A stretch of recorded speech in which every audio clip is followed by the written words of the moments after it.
the Western eye and mind, Hinduism seems exotic and mysterious. In search of Hinduism through its art and architecture, where should we begin?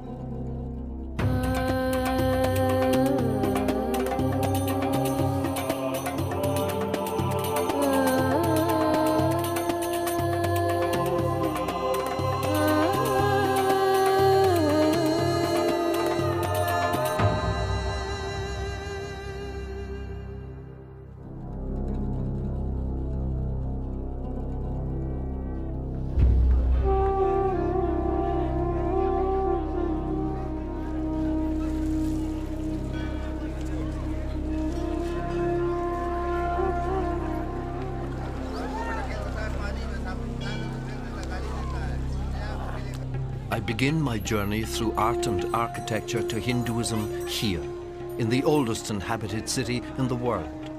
Varanasi is also the holiest city of Hinduism, and its 3,000-year-old story is a religious one.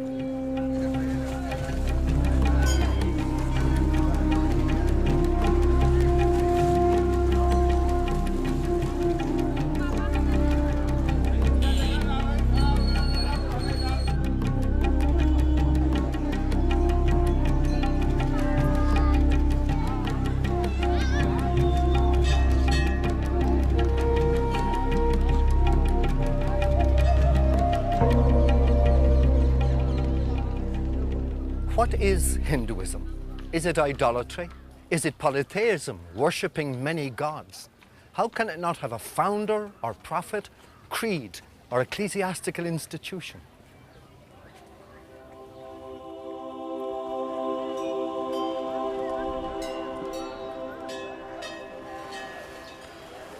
Just when we think we've grasped it, it escapes like water through our fingers.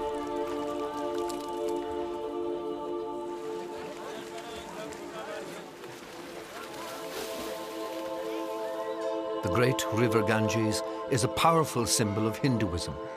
It is a symbol of Brahma's, God's love for the earth and its people. But for the Hindu, it is also a symbol of the great stream of death and reincarnation.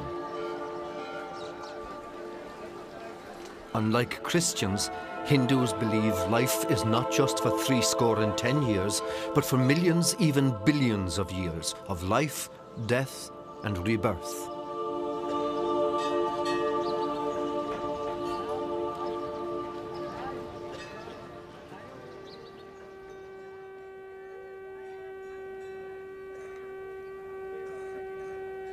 Like the Muslims, Hindus can worship anywhere. Here on the banks of the Ganges, a priest performs Aarti, a beautiful ceremony in which oil lamps are offered to Brahma, God.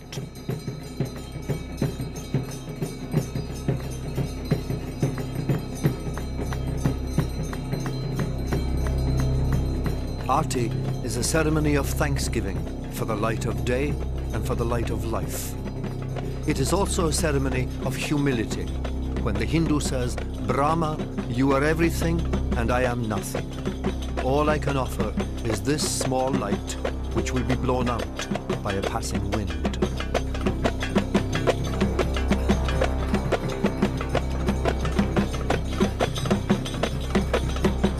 Aarti literally means remover of pain.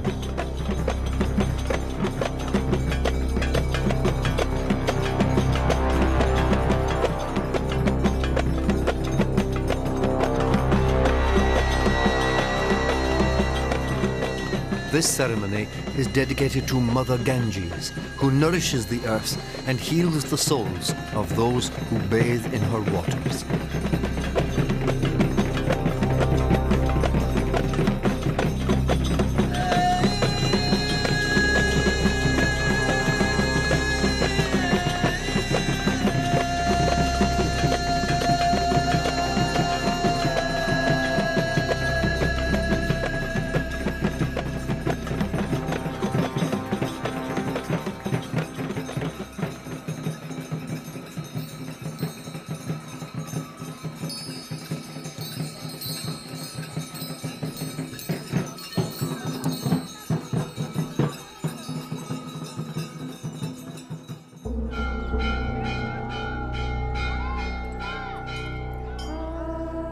of the things Westerners find difficult about Hinduism is the great number of gods and goddesses. But as Christian saints provide access to God for Christians, so do the gods and goddesses provide access for Hindus to Brahma. And their representations gift us with a rich tapestry of art and architecture.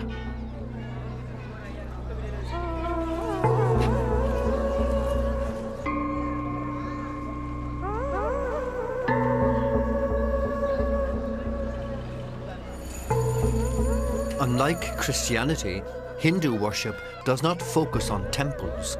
Temples abound, but most are tiny, almost like wayside shrines. And yet, Hindus invest so much in their elaborate decoration.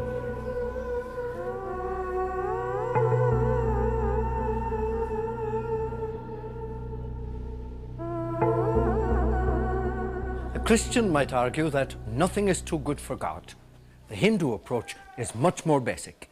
As far as they're concerned, you can't take it with you. And this is an insight into the letting go of things that lies at the heart of Hinduism.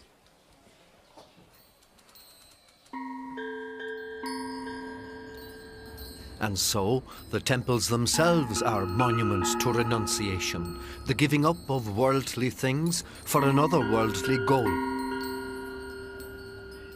Aptly enough, this temple is dedicated to Shiva, the destroyer, the one who brings death, and the patron of Varanasi.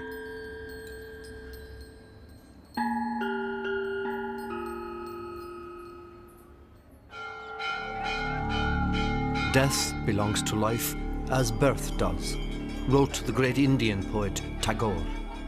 Both are just transition points on the great path of life.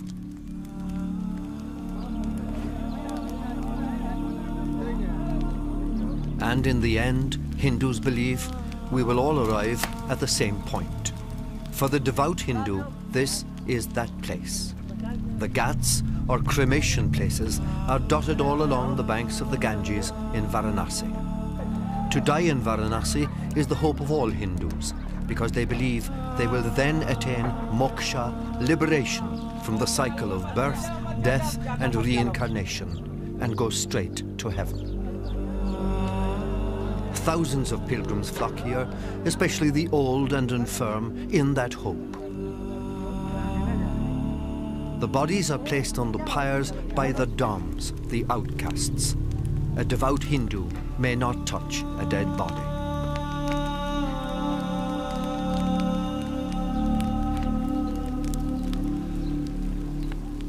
And the flames liberate the spirit. As the poet puts it, when the clothes wear out, the body discards them. When the body wears out, the self that is within discards that which contains it.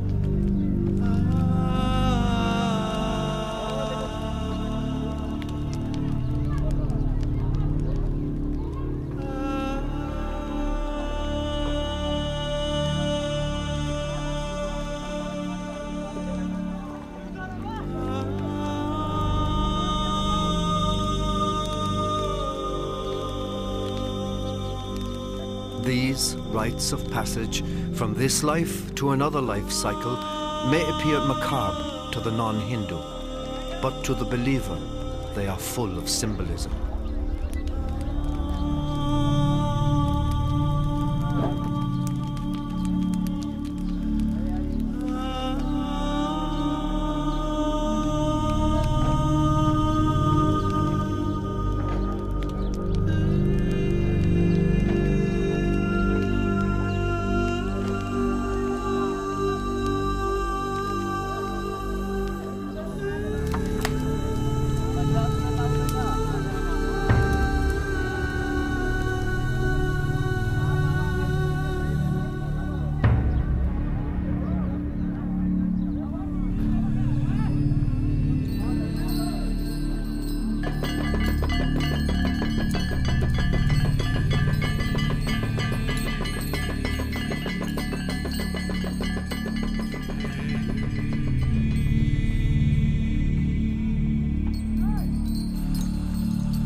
Everything in Hinduism, is symbolic. And this symbolism is reflected in the art and architecture of Varanasi. The great river Ganges flows on, and it is at Mamallapuram that this symbol of life finds almost magical form.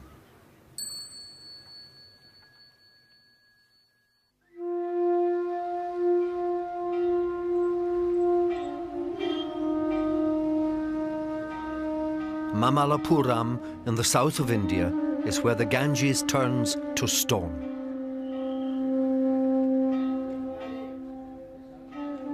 It is carved into the natural cleft in this rock face, and the story of the miracle is carved all about it in stone.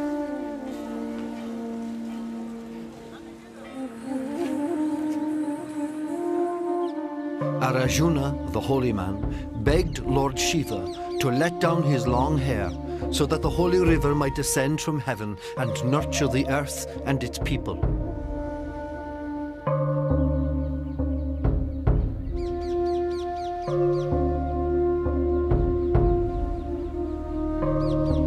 All about him are the ascetics like Arjuna, fat, jolly monks, and a caste of hundreds, divine and semi-divine, even a little ascetic cat under the elephant's tusk.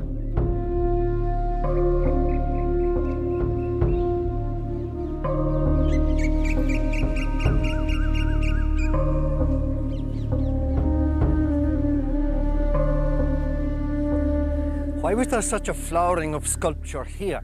Perhaps the gods wanted to give the early sculptors a broad hint, scattering rocks and boulders all over the landscape, like this one, known as Krishna's butterball.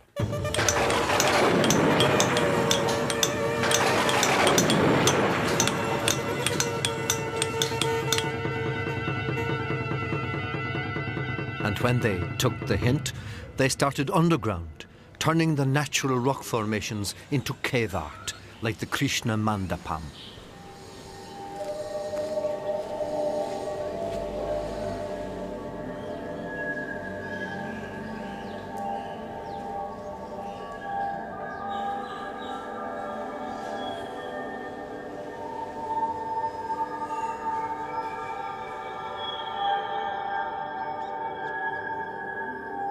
This is Krishna holding up a mountain to shelter his people from torrential rains. And here, a farmer milking his cow. This is typical of Hindu art and sculpture, the epic and the ordinary, the fantastic and the familiar side by side. Because in Hindu belief, the ascetic and the artisan, the seer and the sweeper, are finding their way to Brahma according to their personalities and circumstances.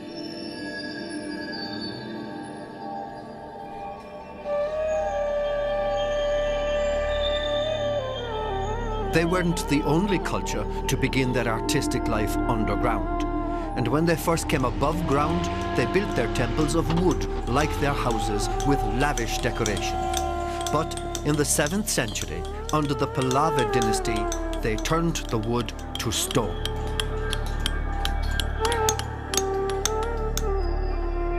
The miracle happened here at Panchrathas, a collection of 5 temples dedicated to the Pallava brothers and their common wife, Draupadi. Draupadi Ratha is the humblest of the temples, but it represents a giant leap in architectural evolution from wood to stone. Using a single boulder, the sculptor's challenge was to replicate a simple thatched village shrine and recreate the styles and techniques of wooden architecture. And the proof of its influence is right here beside it, cut from the same rock. The Arjuna Ratha is more ambitious, a 2-story temple. Already you can see the exciting development in decoration and sculpture in these finely carved figures.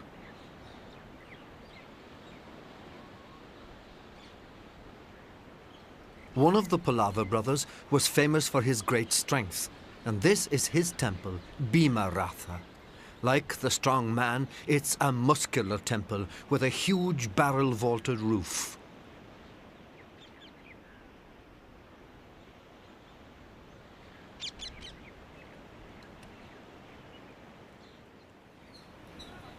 These slender pillars seem to need every ounce of their strength to hold up a roof like this, and yet they've managed for almost 1,500 years.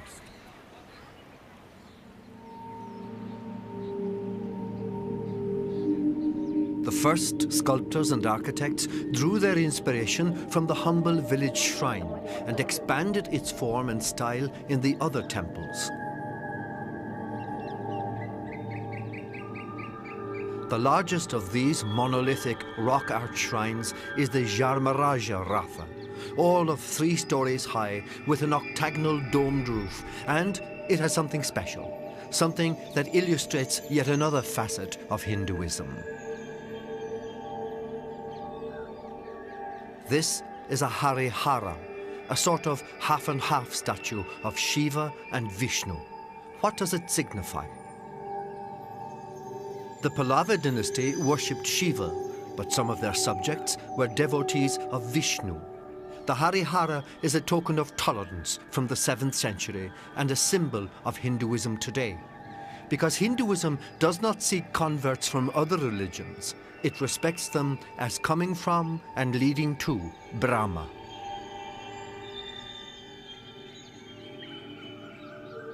Mamallapuram is a trove of art and architecture where natural stone has been tamed to soar and dance. Where boulders littering the landscape surrendered to the sculptor's chisel and gave shape and form to men and myths. But it has something more.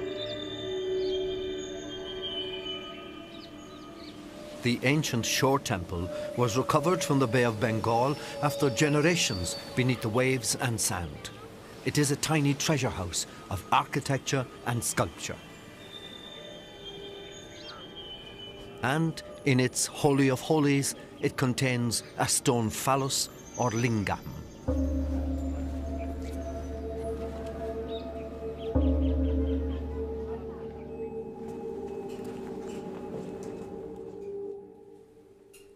Can you imagine finding something like this in a church or stupa, mosque or synagogue? What does it mean? Khajuraho in central India may hold the answer.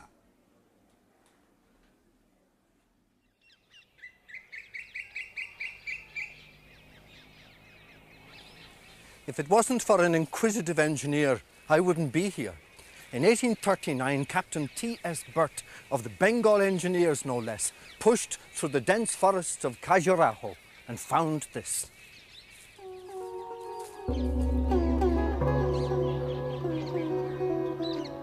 Built in the 9th century by the Chandala kings to honor Lord Shiva, the Khajuraho complex escaped the Muslim invaders because it was so remote. But when the dynasty dissolved, it was reclaimed by the forest.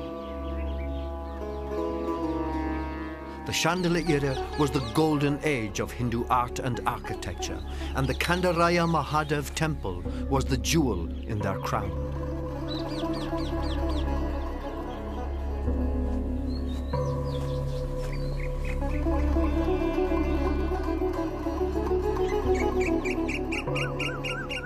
It was dedicated to Shiva, who lived in the mountains, so the architects created a main spire soaring up 31 meters, with smaller spires rising up in a crescendo towards it to give the impression of a mountain range.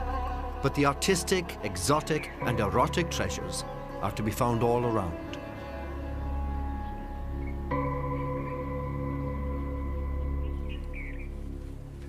The Kandaraya temple is probably most famous for these erotic panels. But what are they doing on a Hindu temple?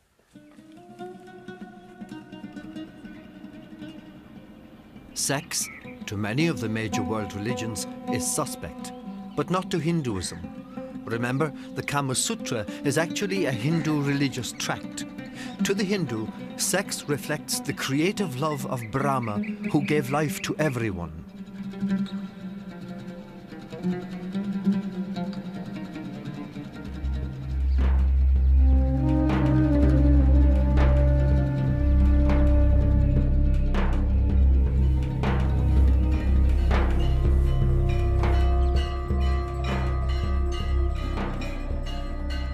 that is why here at the heart of a Hindu temple, in the Garbhagriha, the Holy of Holies, we find the lingam or phallus, the symbol of life and its regeneration.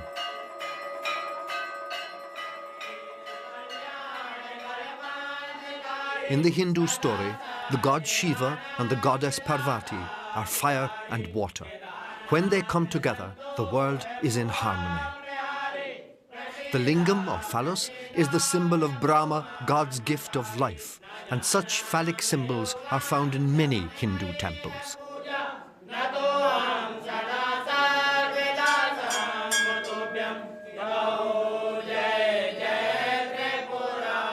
Worshippers come with offerings to the temple and in return receive tiny portions of sacred food symbolizing spiritual nourishment. But the greater part of their worship is directed to the lingam as the source of all life, supernatural and natural.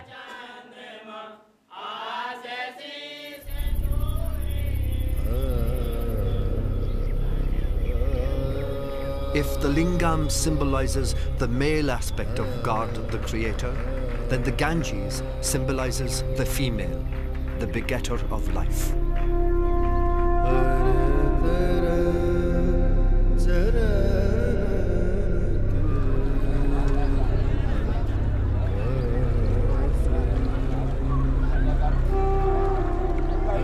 And that is why I have come back to Varanasi and the Ganges.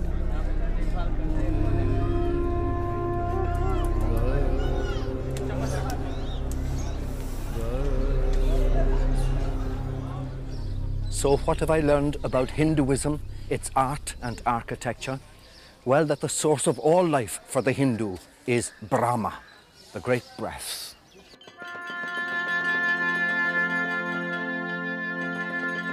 A breath that brings human beings like bubbles from the sediment of creation, rising through the waters to the light of consciousness and the cycle of reincarnation until they attain liberation.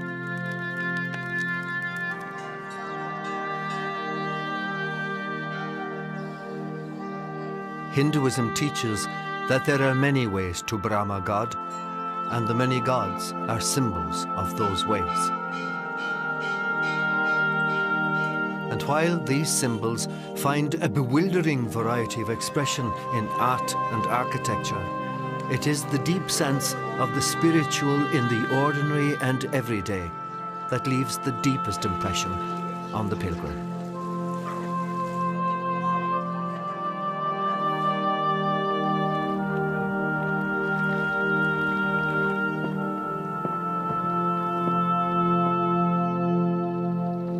There is a time for letting go of things, becoming at one with the great river as we journey to moksha, liberation.